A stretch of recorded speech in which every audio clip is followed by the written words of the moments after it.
Hi everyone, so today I'm going to do the surrogacy Q&A, which I put out on my Instagram, and thankfully I had a few questions come through, so thank you to those who did ask me some questions.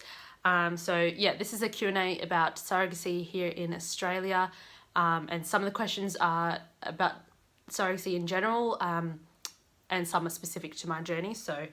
I'm put a disclaimer here that I'm not a expert on surrogacy. This is just from what I've learnt on my journey, and from what I've learnt at the seminars, and from reading on the online Facebook community groups. Hopefully I do this justice, and hopefully you learn something from this video. So I'm going to jump right in and hopefully not ramble on too much. So get a snack, because this is probably going to be a long video. So the first question that I'm going to answer is a really important one, which is, what are the Australian legal requirements? Are there any strange or restrictive components? And she adds, I hadn't even heard about the RTC, the Reproductive Technology Council. So in Australia, it differs state to state. This can get really complicated, but I will leave a link down below of a Australian Surrogacy Handbook, which was written by Sarah Jefford, who is a surrogate here in Australia, as well as a family lawyer who has worked on many surrogacy cases. So she knows her stuff, and she's written a little handbook about surrogacy here in Australia, and I'll leave the link down below. I think the general rule of thumb is a surrogate needs to be 25 and have had kids of her own before becoming a surrogate. Everybody who goes into a legal surrogacy agreement has to have counselling, and that usually involves a counselling session with the intended parents alone, and then a counselling session with the surrogate and her partner alone, and then a counselling session together. And then same goes for psych assessments, so everybody has to do psych assessments, again separately and then together, and then everybody has to have separate legal advice, opinions, so they need to seek independent legal advice before drawing up agreements and then signing the agreements, and then all of that information is gathered and then sent to either a review panel, or for us in WA it's the RTC, the Reproductive Technology Council, and that's when you get approved to go ahead and start either creating embryos or start doing transfers. So that's really the basic process to a surrogacy. And then again, like I said, it differs state to state. So in some places there are no laws about surrogacy. And in some places there, for us in WA, a surrogate can't carry for a same-sex couple, which is a really crappy law. But that's another law. Like I said, I'll leave the link down below if you really want to have a look at the different laws in each state and the process in each state. It has to be in the agreement and in the legal advice. The number one thing is that it cannot be commercial. In Australia, surrogacy has to be, I hate saying this word, altruistic, which means you cannot get paid. Which leads me to my next question is, do you get paid? No, you cannot get paid to be a surrogate in Australia.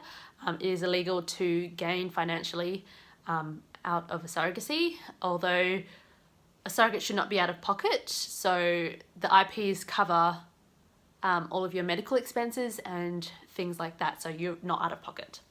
On to my next question, which is, are you scared you'll want to keep the baby? And the plain and simple answer is no. I've had 2 kids and I'm happy with those 2 kids. I really do not want to raise any more kids. So I don't feel like I'll have an attachment at all to this baby and want it to be mine, because it's not genetically mine, and to me it sounds baffling to want to keep a stranger's baby. If I did feel in this pregnancy that I wanted another child, it wouldn't be that child. I would want to have a child with my husband. Plain and simple, no, definitely not. I just want to be pregnant and that's it. I don't want to raise any more kids. The next question is, will you take better care of your body during pregnancy with someone else's baby? I haven't really thought too much about this because I've had 2 great pregnancies. I don't know if, like, I feel like what I've been doing with my other pregnancies seemed right.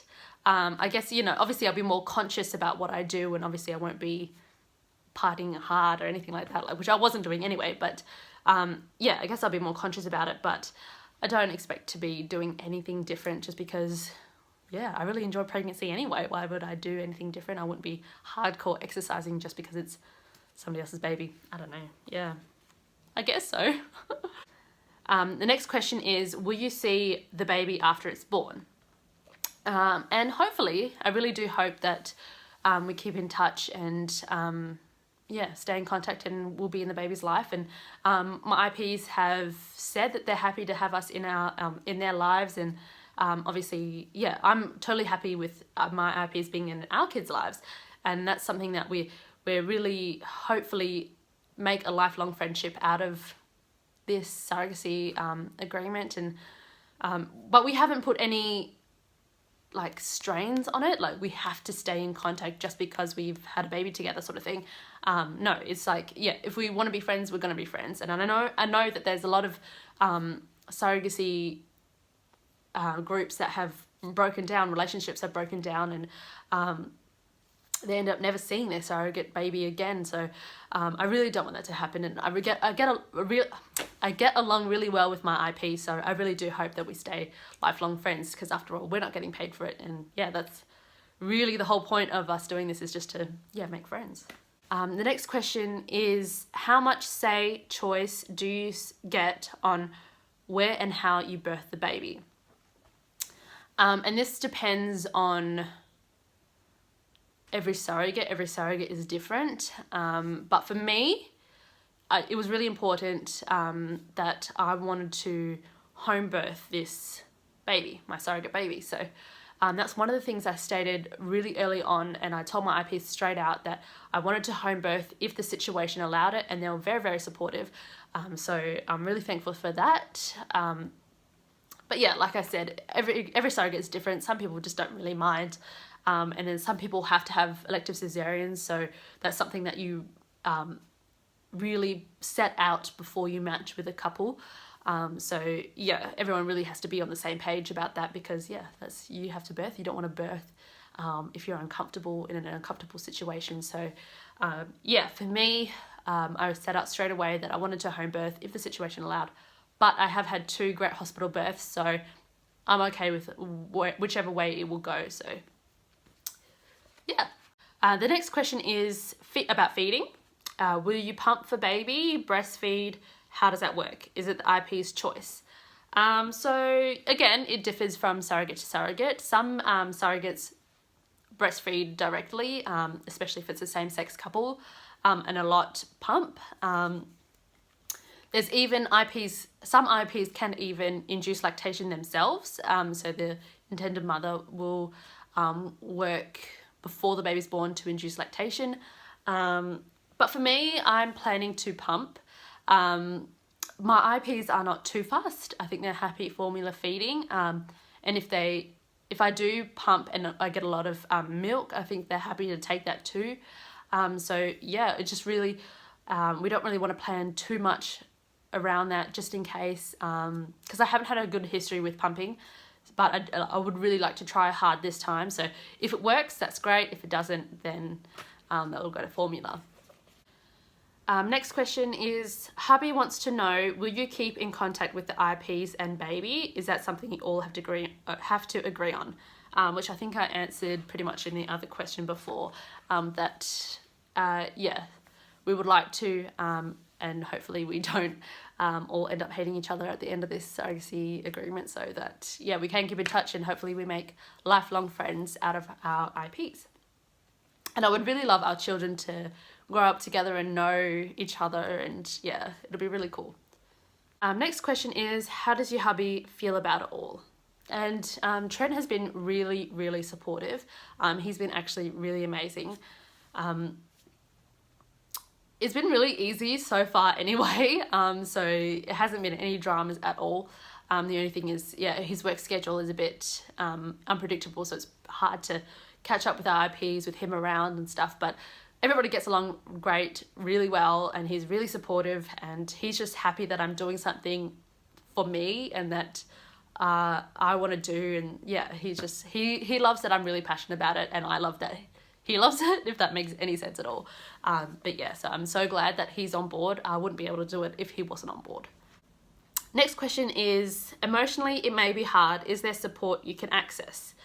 Definitely. Like I said before, there's counselling before the surrogacy even goes ahead, and they offer, with a fertility clinic, they usually offer counselling throughout the pregnancy and after the birth as well. It's usually like a package that they offer to have access to counselling at any time. So yeah, that's definitely really, really important. And there's different counsellors, and there's around the Australia as well, like Katrina Hale, who is an excellent surrogacy counsellor, who offers Skype counselling sessions as well, which is a great resource too. That's another expense to the IPs, but usually the IPs are on board, obviously, because your mental health is important. So the last question is, I want to know how this all came about for you. Is it something you have always wanted to do? Oh God, that's hard to answer. I think it's always been in the back of my mind that I wanted to be a surrogate, but I didn't really start thinking about it until, I think it was after Leilani was born, that I started to research. And once I had Isaac, it really cemented that I wanted to do this, because I've had great pregnancies and great births, and I love birth, that it just made sense to want to be a surrogate, because as selfish as it sounds, I love pregnancy and birth, but didn't want to raise any more kids. So yeah, to me it just made sense. And after learning all the laws and stuff, I was like, yeah, I'm on board, let's give it a go. And then once I joined the online community groups and went to some seminars and stuff, it was just like, wow, there's just such a lack of surrogates here in Australia. So that really drive my passion even more. Just wanted to help somebody, because there were so many couples that were deserving and great couples, but obviously either they couldn't afford to go overseas, or whatever the case may be, they wanted to stay in Perth or whatever. It just made sense to want to help somebody achieve their dreams, because I felt so, not guilty, but funny that motherhood came so easily to me. But then there's some people who struggle for years and years and years and got dealt a shit hand and can't have kids, but are incredible people. So that's pretty much, I think that answered the question.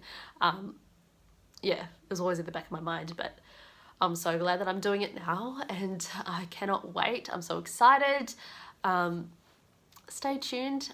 Let me know if you want me to do a like my journey so far, because I don't think I've ever really sat down and said where I am and what I've been doing in our journey. So right now we are waiting for approval from the Reproductive Technology Council, hopefully be in the next couple of weeks.